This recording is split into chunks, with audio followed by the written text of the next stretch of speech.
Atomic structure का revision शुरू करते हैं। इसमें कुछ टर्म्स हैं उनको देख लो, क्योंकि एनसीईआरटी में ये टर्म्स दी हुई है, इनसे क्वेश्चन भी आया हुआ है नीट में, है ना। आइसोटोप्स क्या होते हैं? आइसोटोप का जो एटॉमिक नंबर होगा वो सेम रहेगा और जो मास नंबर होगा जिसे ए बोलते हैं वो डिफरेंट होगा, ठीक है। एटॉमिक नंबर क्या होता है? जेड, जो प्रोटॉन होते हैं ना एटम में, उनके उसके बराबर होगा एटॉमिक नंबर, ठीक है।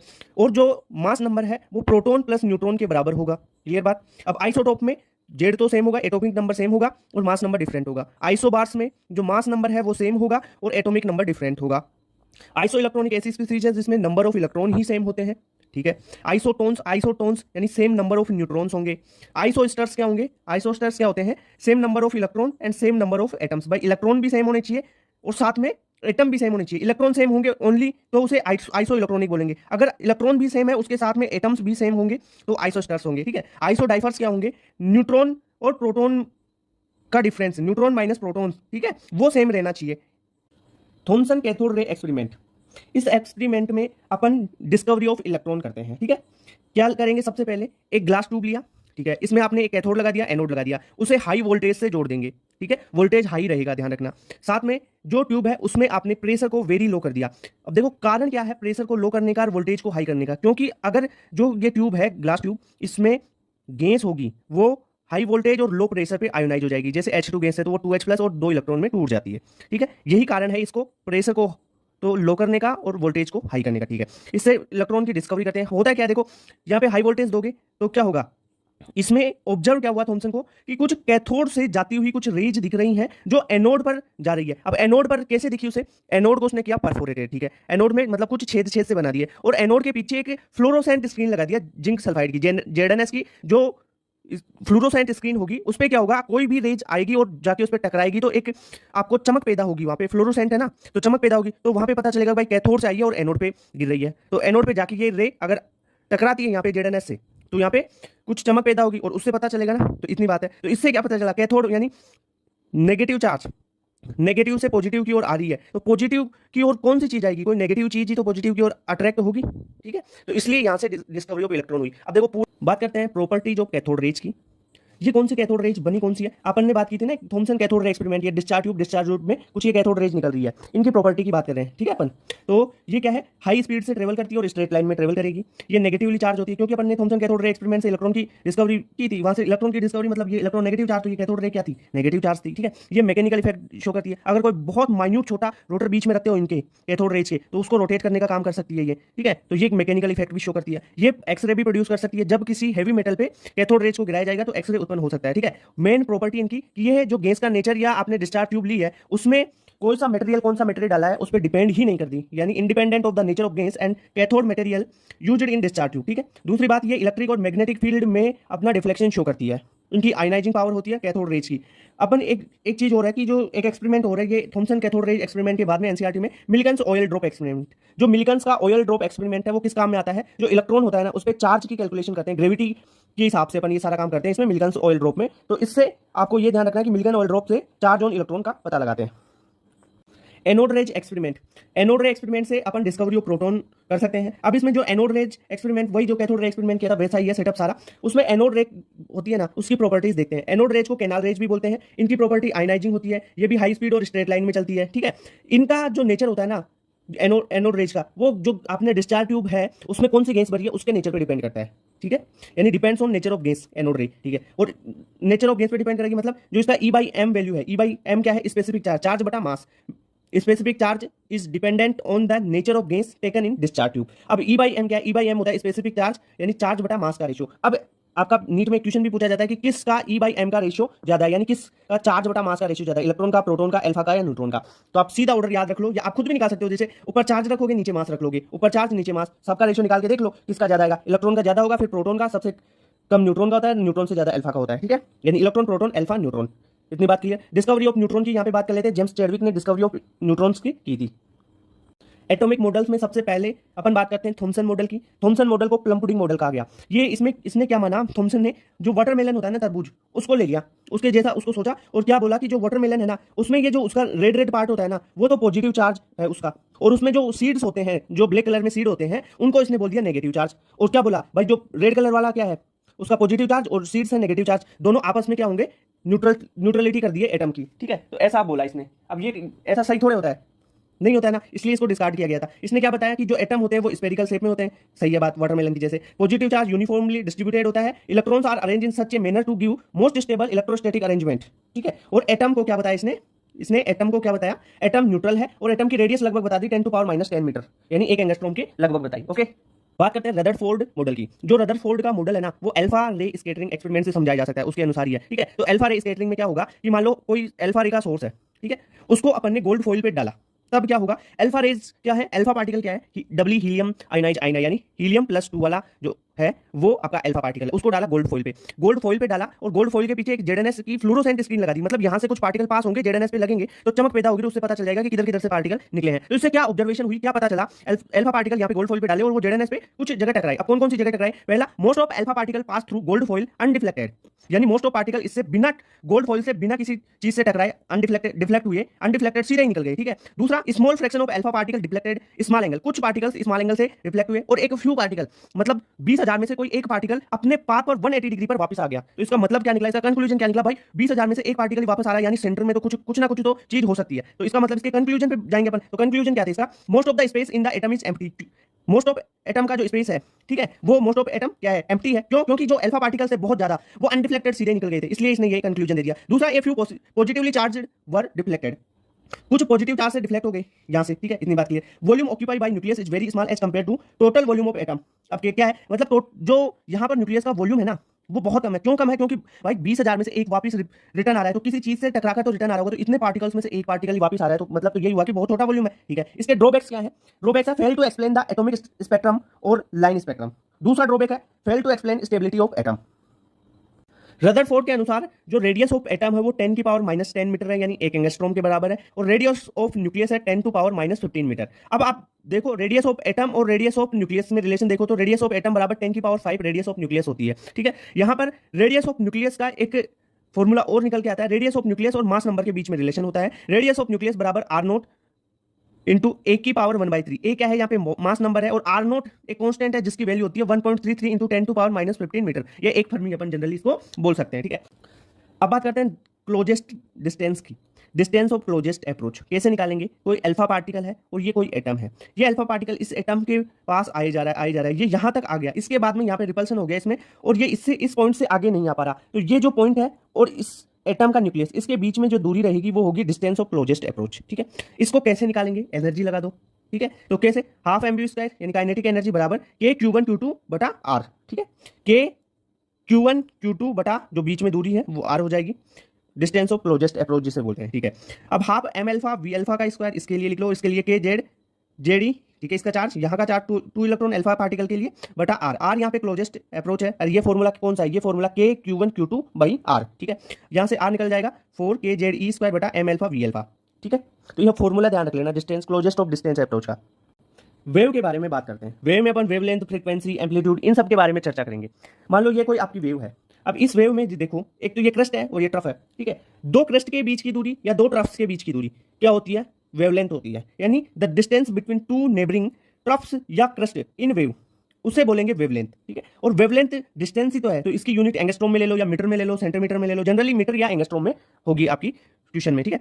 दूसरी बात अपन फ्रीक्वेंसी की कर लेते हैं, चलो यहाँ पे एम्पलीट्यूड बता देता हूँ। देखो ये जो यहाँ पे क्रस्ट है ना, ये क्रस्ट यहाँ से और यहाँ तक की क्रस्ट तक की दूरी ये एम्पलीट्यूड है, यहाँ से लेकर इस ट्रफ तक की दूरी ये होती है इसकी एम्पलीट्यूड, इतनी बात क्लियर। अब फ्रीक्वेंसी देख लो, फ्रीक्वेंसी क्या है, the number of waves which passing through a given point in 1 second is called frequency. अब जो फ्रीक्वेंसी है उसे सेकंड इनवर्स या हर्ट्ज के रूप में आप निकाल सकते हैं, यूनिट होगी इसकी। अब देखो मेरी बात सुनो, जो फ्रीक्वेंसी और वेवलेंथ है ना, दोनों में एक क्या होता है, रिलेशन होता है, वो होता है फ्रीक्वेंसी बराबर c/λ। c है यहाँ पे 3 × 10⁸ मीटर पर सेकंड, ठीक है। ये लाइट की वैक्यूम में स्पीड है, ठीक है। तो फ्रीक्वेंसी बराबर c/λ हो गया, लैम्बडा वेवलेंथ है, f है फ्रीक्वेंसी। वेव नंबर की बात करें तो वेव नंबर होता है 1/λ, ठीक है, यानी वेव नंबर बराबर 1/वेवलेंथ। इलेक्ट्रोमैग्नेटिक रेडिएशन EMW की बात करते हैं। मैक्सवेल ने क्या बताया कि जो इलेक्ट्रिकली चार्ज्ड पार्टिकल है, अगर वो एक्सीलरेशन में है, उस पे पास एक्सीलरेशन है, तो alternating electric field, magnetic field दोनों प्रोड्यूस करेगा और ट्रांसमिट होता जाएगा, ठीक है। यानी पार्टिकल इलेक्ट्रिकली चार्ज्ड पार्टिकल है और वो अंडर एक्सीलरेशन है, तब होगा ये काम, ठीक है, तब EMW वो उत्पन्न कर देगा, ओके, ठीक है सर। इसमें EMW में, इलेक्ट्रोमैग्नेटिक रेडिएशन में, इलेक्ट्रोमैग्नेटिक वेव में इलेक्ट्रिक फील्ड, मैग्नेटिक फील्ड और डायरेक्शन ऑफ प्रोपोगेशन तीनों एक दूसरे के परपेंडिकुलर होता है। ठीक है, ये जो इलेक्ट्रोमैग्नेटिक वेव्स हैं ये लाइट की स्पीड से ट्रेवल करेंगी और लाइट की स्पीड होती है सी बराबर 3 × 10⁸ मीटर पर सेकेंड। क्लियर? ये जो EMW वेव्स हैं इनको किसी भी मीडियम की नीड नहीं होती प्रोपोगेशन करने के लिए, आगे बढ़ने के लिए इनको मीडियम की जरूरत ही नहीं पड़ती है। ठीक है, अगर आप फ्रीक्वेंसी यहां से निकालना चाहें तो फ्रीक्वेंसी बराबर c/λ, ये पहले भी फॉर्मूला बता चुका हूं मैं। फ्रीक्वेंसी f है, λ है वेवलेंथ और c है 3 × 10⁸ मीटर पर second. Okay, clear? Electromagnetic spectrum, इससे नीट में क्वेश्चन आया हुआ है। क्वेश्चन कैसे पूछा जाता है? या तो फ्रीक्वेंसी का रिलेशन पूछा जाएगा, इनमें किसकी फ्रीक्वेंसी ज्यादा है किसकी कम, या लेमडा पूछी जाएगी। ठीक है, वैसे क्वेश्चन आता है। कैसे याद रखोगे? RMI VU XGC, RMI VU XGC। ठीक है, R है रेडियो वेव, M है माइक्रोवेव, I है इंफ्रारेड, V है विजिबल रीजन और U है अल्ट्रावायलेट। ठीक है, X है X rays, G gamma rays, C cosmic rays. देखो, अगर रेडियो वेव से कॉस्मिक वेव्स की तरफ आते हो, इधर आते हो, तो धीरे धीरे आपकी क्या होगी? फ्रीक्वेंसी बढ़ेगी और लेमडा घटेगी। मतलब क्या? रेडियो वेव्स की फ्रीक्वेंसी कम होती है, कॉस्मिक रेज की फ्रीक्वेंसी ज्यादा होती है। ठीक है, लेमडा की बात कर ले, रेडियो वेव्स की लेमडा ज्यादा होगी, कॉस्मिक वेव्स की लेमडा कम होगी। ठीक है, एक विजिबल में भी विब्योर आपने पढ़ा है, उसकी भी बात कर लेते हैं। VIBGYOR, violet, indigo, blue, green, yellow, orange, red. यहाँ पे वॉयलेट की जो फ्रीक्वेंसी है वो ज्यादा है और रेड की फ्रीक्वेंसी कम है। अगर वॉयलेट की वेवलेंथ की बात करें तो वेवलेंथ वॉयलेट की कम है और रेड की वेवलेंथ ज्यादा है। ठीक है, तो V से R की तरफ जाते हैं, वॉयलेट से रेड की तरफ जाते हैं तो फ्रीक्वेंसी घटती है, लेमडा बढ़ती है। ठीक है, प्लैंक क्वांटम थ्योरी की बात करते हैं। प्लैंक क्वांटम थ्योरी के अनुसार सब्सटेंस एब्जॉर्ब और emit energy discontinuously in the form of small packets, that's called quanta. Generally उनको फोटॉन्स बोलते हैं। ठीक है, ओके। तो द एनर्जी ऑफ क्वांटा या photon is directly proportional to frequency of the radiation. ये है प्लैंक का मेन कॉन्सेप्ट की जो एनर्जी है वो फ्रीक्वेंसी ऑफ रेडिएशन के डायरेक्टली प्रोपोर्शनल होती है। तो E proportional to frequency, frequency को न्यू से यहाँ पे डिनोट किया है। E बराबर h न्यू, तो E बराबर न्यू की क्या होती है? अपने पहले पढ़ाया कि फ्रीक्वेंसी बराबर c/λ, तो यहाँ पे E बराबर h/λ। अब यहाँ पे h क्या है? h है प्लैंक कांस्टेंट जिसकी वैल्यू होती है 6.626 × 10⁻³ जूल सेकंड। ठीक है, c की value 3 × 10⁸ metre per second, new यहाँ पे फ्रीक्वेंसी है। अगर n नंबर ऑफ फोटोन्स आ जाए, ठीक है, एनर्जी ऑफ फोटोन की बात करें, एक फोटोन की तो ये होगी। अगर n नंबर ऑफ फोटोन्स आ जाए, बहुत सारे फोटोन, 2 3 4 5 जितने भी हो, तो n नंबर ऑफ फोटोन्स के लिए एनर्जी होगी E बराबर n h न्यू या E बराबर n h c/λ। तो ये प्लैंक क्वांटम थ्योरी की ये फॉर्मूले याद रख लेना भाई। ठीक है, यहां से क्वेश्चन आएगा, इससे बाहर क्वेश्चन आता ही नहीं है प्लैंक में। तो एक अच्छा कॉन्सेप्ट है, क्वेश्चन आया हुआ है PYQ में इससे रिलेटेड, तो ध्यान से देख लो उसको। ठीक है, अगर मान लो न्यू की फ्रीक्वेंसी है वो एब्जॉर्ब हो रही है और रिलीज हो रही है न्यू1 और न्यू2 की फ्रीक्वेंसी। ठीक है, तो आप क्या बोल सकते हो कि न्यू जो एब्जॉर्ब हुई वो जो बाद में रिलीज हो रही है जो फ्रीक्वेंसी न्यू1 और न्यू2 उसके बराबर होगी क्या? तो यहाँ पे अपन लिख सकते हैं जो एब्जॉर्ब हुई वो एनर्जी को टर्म्स में अपन को काम करना पड़ेगा कि इस पार्टिकल पे जो आई फ्रीक्वेंसी और जो निकली फ्रीक्वेंसी वो कितनी है। तो E एब्जॉर्ब, एनर्जी की बात करेंगे तो E एब्जॉर्ब बराबर E रिलीज, तो एब्जॉर्ब कितनी? न्यू, तो E बराबर h न्यू होता है ना, तो h न्यू बराबर h न्यू1 प्लस h न्यू2। तो यहाँ पे फ्रीक्वेंसी होगी पहले जो आई एब्जॉर्ब, तो न्यू बराबर न्यू1 प्लस न्यू2। अगर ऐसी ही बात लेमडा वेवलेंथ के साथ कर दिया जाए, ठीक है, किसी एक वेवलेंथ की रे आई, ठीक है, वहां पे एब्जॉर्ब हुई और फिर बाद में रेडिएट हो गई यानी रिलीज हो गई λ1 और λ2 में, दो में, तो यहां पर वेवलेंथ के लिए रिलेशन होगा इनवर्स, 1/λ बराबर 1/λ1 प्लस 1/λ2। क्यों? क्योंकि अपन यहां पे एनर्जी की बात करेंगे, एनर्जी इंसिडेंट या एनर्जी एब्जॉर्ब कितनी होगी? E बराबर h न्यू, न्यू तो है ही नहीं यहाँ पे, न्यू तो है नहीं, यहाँ पे लैम्डा है, तो लैम्डा क्या लिख सकते हो? E बराबर h/λ, तो 1/λ का काम आएगा। यहाँ से h c कॉमन लेके काट दो, तो 1/λ बराबर 1/λ1 प्लस 1/λ2। क्लियर बात? ब्लैक बॉडी रेडिएशन की बात करते हैं। सबसे पहले देखो ब्लैक बॉडी किससे कहते हैं? ब्लैक बॉडी वो होगी जिसमें 100% एब्जॉर्प्शन और 100% इमिशन हो। ठीक है, यानी a body that is capable of absorbing all type of radiation and emits completely the absorb radiant is called black body. ठीक है, अब इसमें कॉन्सेप्ट क्या है कि अगर आप किसी टेम्परेचर पे इंटेंसिटी ऑफ रेडिएशन इंक्रीज करोगे ना, तो इस ब्लैक बॉडी की पहले तो वेवलेंथ मैक्सिमम होगी, रीचेस मैक्सिमम, देन वो डिक्रीज हो जाएगी। यानी at a given temperature the intensity of radiation increase with wavelength reach a maximum value and then decrease. यानी अगर आप टेम्परेचर इंक्रीज करोगे, अगर आप टेम्परेचर इंक्रीज करते हैं तो intensity of radiation will be more towards the lower wavelength. Clear? तो इससे आप ग्राफ बना सकते हो उसका, इंटेंसिटी और वेवलेंथ में ग्राफ बनाएंगे तो ये पीक देखो T2, ये T2 टेम्परेचर के लिए और ये स्मॉल वाला T1 टेम्परेचर के लिए। अब यहाँ पे देखो इंटेंसिटी इसकी ज्यादा T2 की और T1 की कम, पर यहाँ पे मेरी बात सुनो, जो टेम्परेचर है ना वो T2 ज्यादा है, T1 कम है। क्लियर? फोटो इलेक्ट्रिक इफेक्ट की बात करते हैं। 1887 में H हर्ट्ज ने इसे खोजा था। ठीक है, उसने क्या एक्सपेरिमेंट किया, एक मेटल लिया, उस पर उसने इंसिडेंट लाइट डाली तो इस मेटल की सरफेस से कुछ इलेक्ट्रॉन इजेक्ट हुई। इस फिनोमिना को उसने फोटो इलेक्ट्रिक इफेक्ट कहा। When light is exposed to clean metal surface, then electrons are ejected from the surface. This phenomena is called photoelectric effect. ठीक है, इंसिडेंट लाइट डाली, उसकी एनर्जी थी E बराबर h न्यू मान सकते हैं, वो डाली इस मेटल पे, मेटल की कुछ थ्रेशोल्ड एनर्जी रही होगी। अब मेटल की थ्रेशोल्ड एनर्जी सर क्या होती है? थ्रेशोल्ड एनर्जी या वर्क फंक्शन किसे बोलते हैं? The minimum energy that is required for emission of photo electrons, यानी मिनिमम वह एनर्जी जिस पे इस मेटल के इलेक्ट्रॉन का इमिशन होना शुरू हो जाए। यानी अगर थ्रेशोल्ड एनर्जी से कम एनर्जी आप इंसिडेंट करोगे तो भाई ये इलेक्ट्रॉन्स इजेक्ट नहीं होंगे, फोटो इलेक्ट्रिक इफेक्ट नहीं होगा।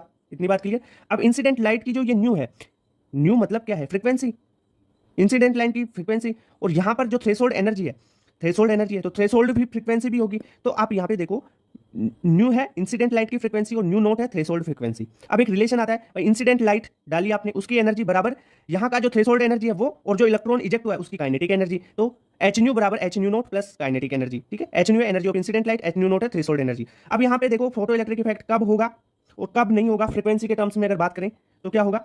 अगर देखो मेरी बात सुनो, थ्रेशोल्ड एनर्जी से कम एनर्जी अगर इंसिडेंट हो रही है ना तो फोटो इलेक्ट्रिक इफेक्ट होगा ही नहीं। तो फोटो इलेक्ट्रिक इफेक्ट होने के लिए जो ये आपकी इंसिडेंट एनर्जी है ना वो ज्यादा होनी चाहिए थ्रेशोल्ड एनर्जी से। ठीक है सर, तो इंसिडेंट एनर्जी ज्यादा होगी तो यानी फ्रीक्वेंसी, इंसिडेंट फ्रीक्वेंसी भी ज्यादा होनी चाहिए, तभी फोटो इलेक्ट्रिक इफेक्ट होगा। यानी इंसिडेंट फ्रीक्वेंसी जो थ्रेशोल्ड फ्रीक्वेंसी है न्यू नोट उससे ज्यादा होगी तभी फोटो इलेक्ट्रिक इफेक्ट होगा। क्लियर बात? कब फोटो इलेक्ट्रिक इफेक्ट होगा, किस फ्रीक्वेंसी किस वेवलेंथ पे फोटो इलेक्ट्रिक इफेक्ट होगा, किस पे नहीं होगा, उसकी बात करते हैं। ठीक है, फोटो इलेक्ट्रिक इफेक्ट में मैंने क्या बताया था कि ये मेटल सरफेस है, उसकी थ्रेशोल्ड एनर्जी होगी कुछ, उस पर अपन ने इंसिडेंट लाइट डाली, ठीक है, और वहां से इलेक्ट्रॉन इजेक्ट हुए। अब इलेक्ट्रॉन इजेक्शन के लिए जितनी मिनिमम एनर्जी चाहिए ना वो होती है थ्रेशोल्ड एनर्जी, जिसे वर्क फंक्शन भी कहते हैं। अब जो फोटो इलेक्ट्रिक इफेक्ट है ना कब होगा? जब इंसिडेंट लाइट, जो इंसिडेंट लाइट की एनर्जी है वो ज्यादा होनी चाहिए थ्रेशोल्ड से, तब फोटो इलेक्ट्रिक इफेक्ट होगा। अब इतनी बात क्लियर। तो इंसिडेंट लाइट की जो फ्रीक्वेंसी होगी वो इंसिडेंट फ्रीक्वेंसी कहलाएगी, और जो थ्रेशोल्ड एनर्जी है उसकी फ्रीक्वेंसी थ्रेशोल्ड फ्रीक्वेंसी होगी। तो यहाँ पे क्या ज्यादा होनी चाहिए? इंसिडेंट एनर्जी मतलब इंसिडेंट फ्रीक्वेंसी ज्यादा होगी थ्रेशोल्ड फ्रीक्वेंसी से, तभी तो फोटो इलेक्ट्रिक इफेक्ट होगा। क्लियर बात? ठीक है सर। और कब नहीं होगा? जब थ्रेशोल्ड एनर्जी ज्यादा होगी इंसिडेंट से या बराबर होगी, तब पॉसिबल ही नहीं है, क्योंकि वो अगर कम है, इंसिडेंट फ्रीक्वेंसी अगर कम है, ठीक है सर, कम है, तो भाई वो वहां से इलेक्ट्रॉन इंजेक्शन ही नहीं होगा ना मेटल से, सरफेस से, तो होगा ही नहीं फोटो इलेक्ट्रिक इफेक्ट। क्लियर बात? दूसरी वेवलेंथ की बात करें तो वेवलेंथ में क्या चलता है? इनवर्स रिलेशन चलता है भाई, ई बराबर एच सी अपॉन लेमडा होता है ना, एनर्जी और लेमडा का तो इनवर्स रिलेशन है, यानी एनर्जी बढ़ेगी तो लेमडा घटेगी। ठीक है, तो वही उल्टा काम यहाँ पे हो जाएगा। ये तब होगा वेवलेंथ में जब थ्रेशोल्ड वेवलेंथ, लेमडा नोट क्या है? थ्रेशोल्ड वेवलेंथ है, वो ज्यादा होगी इंसिडेंट वेवलेंथ से, तब फोटो इलेक्ट्रिक इफेक्ट होगा। अगर इंसिडेंट वेवलेंथ ज्यादा है तो फोटो इलेक्ट्रिक इफेक्ट नहीं होगा, अगर इंसिडेंट वेवलेंथ थ्रेशोल्ड वेवलेंथ के बराबर है तो भी फोटो इलेक्ट्रिक इफेक्ट नहीं होगा। पर फ्रीक्वेंसी में ऐसा नहीं था। फ्रीक्वेंसी में देखो, फ्रीक्वेंसी ई बराबर एच न्यू होता है, एनर्जी के डायरेक्टली प्रोपोर्शनल। तो इंसिडेंट फ्रीक्वेंसी ज्यादा होनी चाहिए और थ्रेशोल्ड वेवलेंथ ज्यादा होनी चाहिए, समझ गए? तभी फोटो इलेक्ट्रिक इफेक्ट होता है, और इंसिडेंट एनर्जी ज्यादा होगी तभी। ठीक है, काइनेटिक एनर्जी और intensity of number of photons में ग्राफ नीचे, तो काइनेटिक एनर्जी डिपेंड ही नहीं करती है। ठीक है, काइनेटिक एनर्जी डिपेंड किस पे करेगी? फ्रीक्वेंसी पे। तो काइनेटिक एनर्जी और फ्रीक्वेंसी में एक ग्राफ नीचे, तो ये ग्राफ कहां से शुरू होगा? ये ग्राफ भाई न्यू नोट से, थ्रेशोल्ड फ्रीक्वेंसी से शुरू होगा, क्योंकि थ्रेशोल्ड फ्रीक्वेंसी से पहले तो भाई इलेक्ट्रॉन इजेक्ट नहीं हो तो काइनेटिक एनर्जी होगी नहीं वहां पे, नेगेटिव में है ना। ठीक है, तो ये बात होगी यहाँ पे। क्लियर? समझ में आया क्या? ये ग्राफ कैसे खींचा? अरे ग्राफ ई बराबर H new minus H new note, अरे ये इक्वेशन नहीं बताई थी क्या? एच न्यू बराबर H new note plus kinetic energy. इस इक्वेशन को क्या कर दो आप, वाई बराबर एम एक्स प्लस सी लगा दो ना, हो जाएगा काम उसे। स्पेक्ट्रा की बात करें, दो टाइप के स्पेक्ट्रा पढ़ेंगे जनरली अपन, एक इमिशन स्पेक्ट्रा होता है, एक एब्जॉर्प्शन स्पेक्ट्रा। अब इमिशन स्पेक्ट्रा आपको कब मिलेगा? तब एनर्जी का इमिशन होगा तभी तो मिलेगा, यानी emission spectra obtain bye emission of energy by the excited atoms. ठीक है, एब्जॉर्प्शन स्पेक्ट्रा कब मिलेगा आपको? बोलते हैं किसे? Absorption spectra. ठीक है, एनर्जी का एब्जॉर्प्शन होगा किसी मीडियम में, ठीक है, यानी a spectrum of electromagnetic radiation transmit through a substance showing dark line बनेगी ना एब्जॉर्प्शन स्पेक्ट्रम में, और bands due to the absorption of a specific wavelength. ठीक है, तो स्पेसिफिक वेवलेंथ का एब्जॉर्प्शन होगा तब आपके पास डार्क लाइन या डार्क बेंड्स बनेंगे, उसे एब्जॉर्प्शन स्पेक्ट्रा बोल देंगे अपन। क्लियर बात? हाइड्रोजन स्पेक्ट्रा की बात करते हैं। इसमें क्वेश्चन बनता है कि स्पेक्ट्रल लाइन से बनता है, स्पेक्ट्रल लाइन का रीजन पूछा जा सकता है, या इसमें total number of spectral line पूछी जा सकती है। अब देखो, जो स्पेक्ट्रल लाइंस होती है ना उनकी अपन जनरली 5-6 सीरीज पढ़ते हैं, वहां तक ही पढ़ते हैं, एनसीईआरटी में वही है। लाइमन फर्स्ट, फिर बाल्मर, फास्टन, ब्रेकेट, फुंड, और फिर हेम्प्री और होता है, पर वो एनसीईआरटी में नहीं है तो नहीं पढ़ना उसको। तो देखो, अगर कोई electron N1 ground state N1 है, किसी भी और एक्साइटेड स्टेट से N2 से N3 से N4 से N5 से, इनसे क्या हो N1 में आए तो वो लाइमन सीरीज होती है। अगर N2 में आए तो वो बाल्मर होगी, N3 में आए और किसी से ऊपर वाली सीरीज से तो वो होगा फास्टन, फोर्थ में आए तो ब्रैकेट, फिफ्थ में आए तो फंड होगा। ठीक है, तो इस प्रकार समझे। लाइमन का रीजन होता है अल्ट्रावायलेट, बाल्मर का रीजन होता है विजिबल, फास्टन होती है नियर इंफ्रारेड, और ब्रैकेट में इंफ्रारेड, और प्री फंड में क्या होती है? फंड में क्या होगी? सॉरी, प्री फंड बोल दिया मैंने, फंड में क्या होगी? जो फार इंफ्रारेड है, फार इंफ्रारेड वो हो जाएगी। ओके, तो इसमें total number of spectral line का इक्वेशन आता है, उसको समझो। वो कैसे करना है? N2 minus N1 bracket, N2 minus N1 plus N1 by 2। तो यानी N1 है, यानी लाइमन के लिए N1 क्या है? 1, बाल्मर के लिए 2, फास्टन के लिए 3, ब्रैकेट के लिए 4, फंड के लिए 5। ठीक है, N2 वो जिस सेल में से इलेक्ट्रॉन आ रहा है ना, वो सेल हो जाएगी। जैसे फिफ्थ सेल में से आ रहा है फर्स्ट में, तो हो जाएगा N2 तो हो गया फिफ्थ, और फर्स्ट में आ रहा है तो वो लाइमन होगी N1 फर्स्ट हो गया। ठीक है, तो ये चीज समझ में आई आपको। बोहर मॉडल की बात करते हैं, इसके पोस्टुलेट, लिमिटेशन वगैरह इनके बारे में देखते हैं। बोहर ने क्या बताया कि जो एटम होता है उसके पास न्यूक्लियस होगा, और उस न्यूक्लियस में प्रोटॉन और न्यूट्रॉन प्रेजेंट होंगे। जो न्यूक्लियस होगा वो बहुत स्मॉल होगा और एटम के सेंटर में प्रेजेंट होगा। ये पहला पोस्टुलेट था बोहर का। दूसरा पोस्टुलेट अपन बात करें तो उसने क्या बताया कि जो अट्रैक्शन फोर्स होता है न्यूक्लियस और इलेक्ट्रॉन के बीच में, वो सेंट्रीफ्यूगल फोर्स के द्वारा संतुलित होगा। कैसे? जैसे सेंट्रीफ्यूगल फोर्स भाई राउंड तरीके से लगा रहा है चक्कर इलेक्ट्रॉन, तो सेंट्रीफ्यूगल फोर्स भी लगेगा और अट्रैक्शन फोर्स भी होगा न्यूक्लियस और इलेक्ट्रॉन के बीच में। तो attraction force K Z E square बटा आर स्क्वायर बराबर M V square by R हो जाएगा। ठीक है, क्यों क्यों लगा भाई? मान लो आपके पास यहाँ पे कोई न्यूक्लियस है ये, और इलेक्ट्रॉन इसके चारों ओर चक्कर लगा रहा है, तो इलेक्ट्रॉन यहाँ पे चक्कर लगा रहा है ना, तो ये एक तो लगेगा सेंट्रीफ्यूगल फोर्स और एक इन दोनों का अट्रैक्शन फोर्स, दोनों को बराबर कर देना। ये सेकंड पोस्टुलेट हो गया। अब थर्ड पोस्टुलेट क्या है? Electron can revolve only those stationary orbits in which angular momentum is equal to integral multiple of H upon 2 pi, यानी एमवीआर जो एंगुलर मोमेंटम होता है वो एन एच अपॉन 2 पाई के बराबर होना चाहिए। यहाँ पे एन क्या है? एन कोई भी नेचुरल नंबर ले सकते हो, 1 2 3 4 5 6 7 ऐसे। ठीक है, सेल। और एन हो गया, जो एच हो गया वो प्लांक कांस्टेंट हो गया। ठीक है, जिसकी वैल्यू कहती है 6.6 into 10 to power minus 34 joule second. ठीक है, ओके। इसकी लिमिटेशन की बात करें तो ये जो बोर्स मॉडल है only one single electron species के लिए वैलिड होता है, पहली बात। दूसरा, इसका it's fail to account the fine spectral detail of the hydrogen atom, तो ये स्पेक्ट्रल डिटेल नहीं दे पाता है फाइन हाइड्रोजन एटम के लिए। ठीक है, इसने जिमान इफेक्ट और स्टार्क इफेक्ट की कोई भी व्याख्या नहीं की। ठीक है, एक्सप्लेन नहीं कर।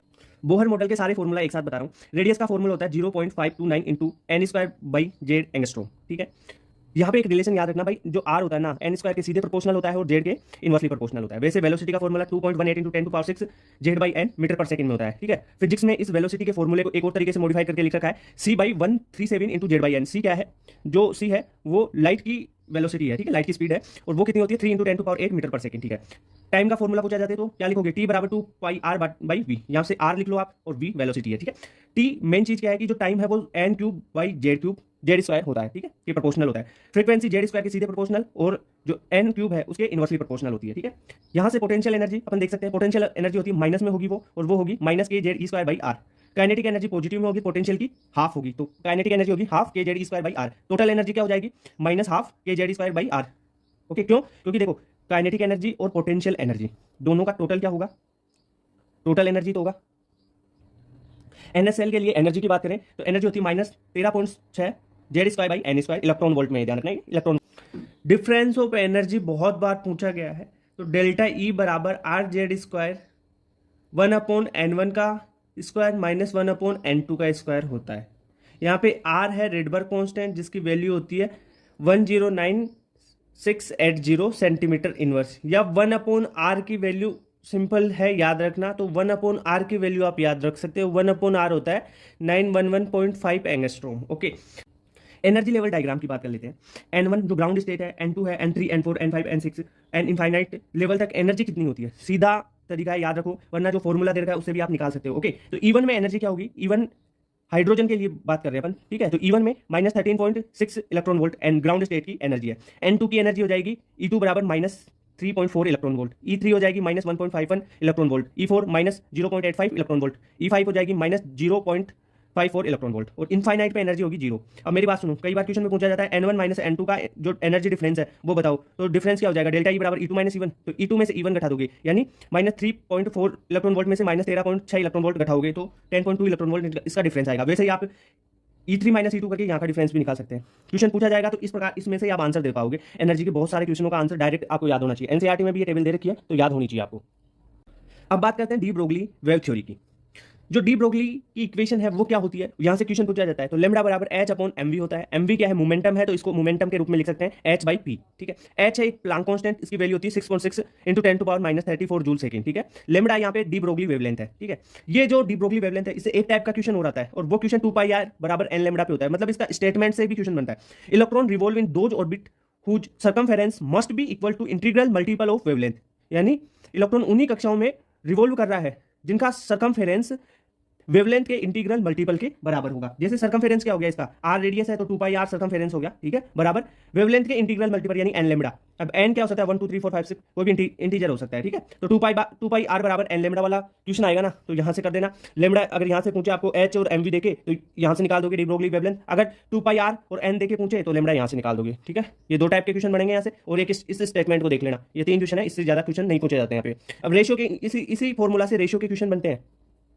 हाइजेनबर्ग अनसर्टेनिटी प्रिंसिपल, ये प्रिंसिपल क्या बोलता है कि it is impossible to determine simultaneously the exact position and exact momentum of an electron.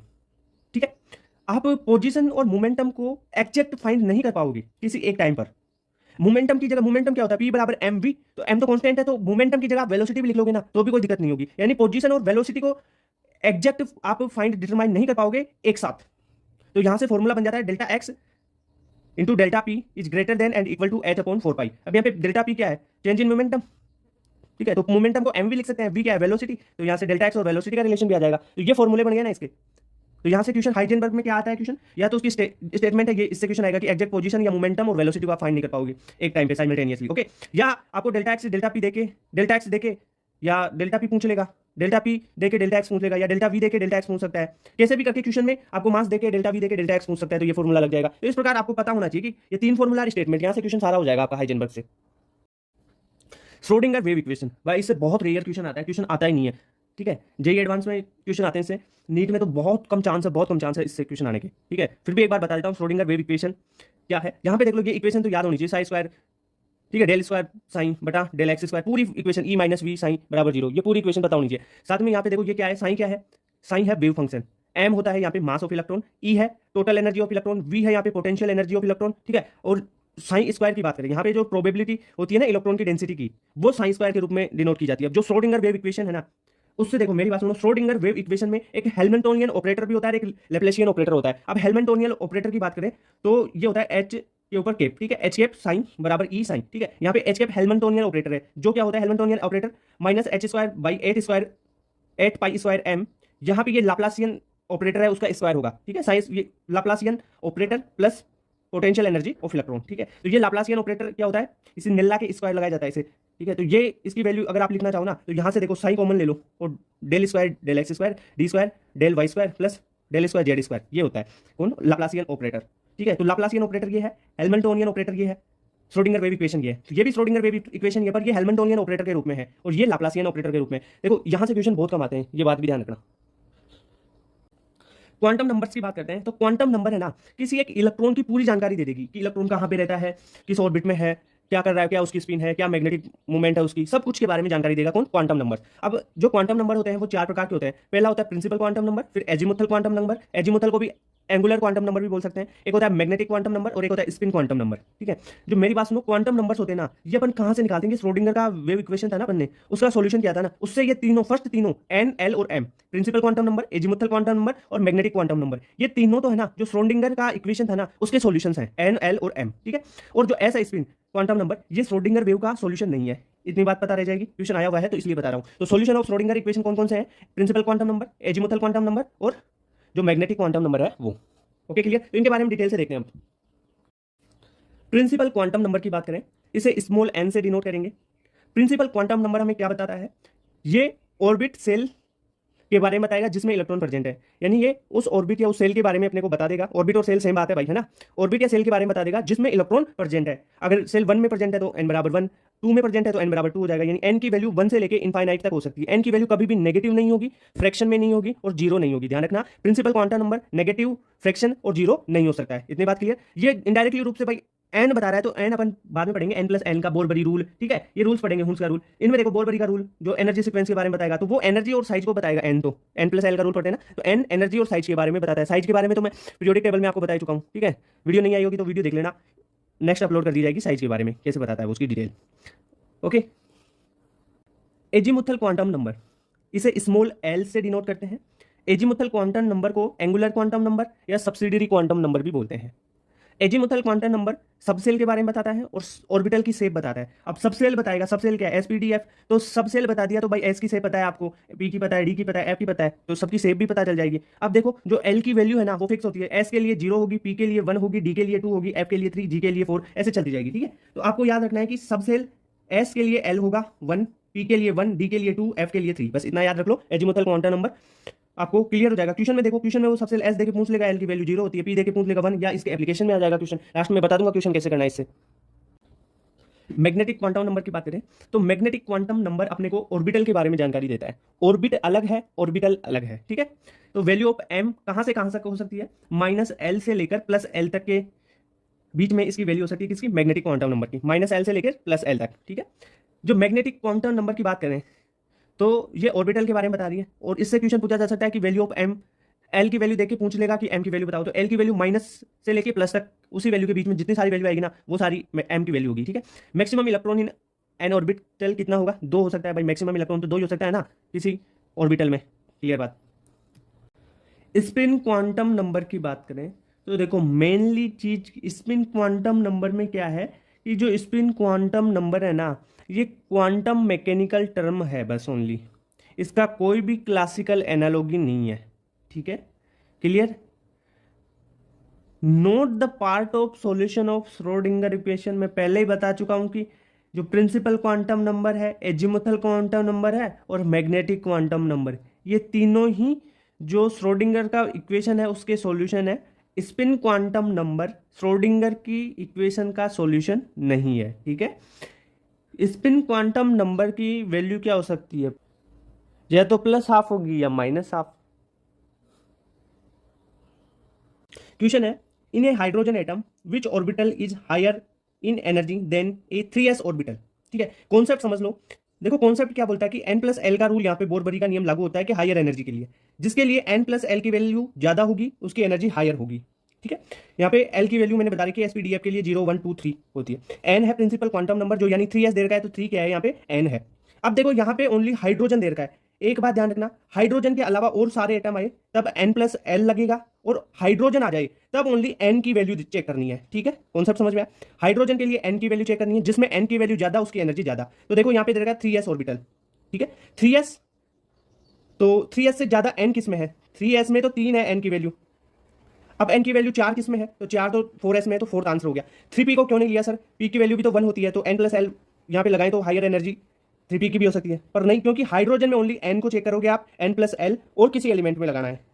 समझ में आई बात, क्लियर। क्वेश्चन है for which of the following set of quantum numbers an electron will have the highest energy. अब इसका concept क्या है, अगर आपको हाईएस्ट एनर्जी के बारे में पूछा जाए ना तो आप n प्लस एल की वैल्यू वाला रूल लगाओगे, बोरबरी वाला, जिसमें n प्लस एल की वैल्यू ज्यादा होगी उसकी एनर्जी ज्यादा होगी। हाइड्रोजन के लिए देखते हैं तो ओनली n की वैल्यू देखते हैं, हाइड्रोजन के अलावा सारे एलिमेंट हो उनके लिए n प्लस एल की वैल्यू चेक करते हैं, ठीक है। अब यहाँ पे देख लो इनमें n प्लस एल की किस में ज्यादा होगी, ये देखो n है और ये सेकंड वाला l है, ठीक है। यहाँ पे n प्लस एल फर्स्ट वाले में 3 प्लस 2 5 आ रहा है, सेकंड वाले में 3 प्लस 4 प्लस 3 7 आ रहा है ना इसमें, तो सेकंड वाले में 7 और 7 किसमें नहीं आ रहा है इसमें, थर्ड वाले में 4 प्लस 1 5 आ रहा है, इसमें 5 प्लस 0 5 आ रहा है। तो सबसे ज्यादा n प्लस एल कौन से में हुआ, सेकंड ऑप्शन में, यानी 4 और 3 दे रखा है, n दे रखा है 4 और l दे रखा है 3, तो करेक्ट आंसर क्या हो जाएगा इसका सेकंड, यानी जिसकी n प्लस एल की वैल्यू ज्यादा उसकी एनर्जी ज्यादा, ये कॉन्सेप्ट है।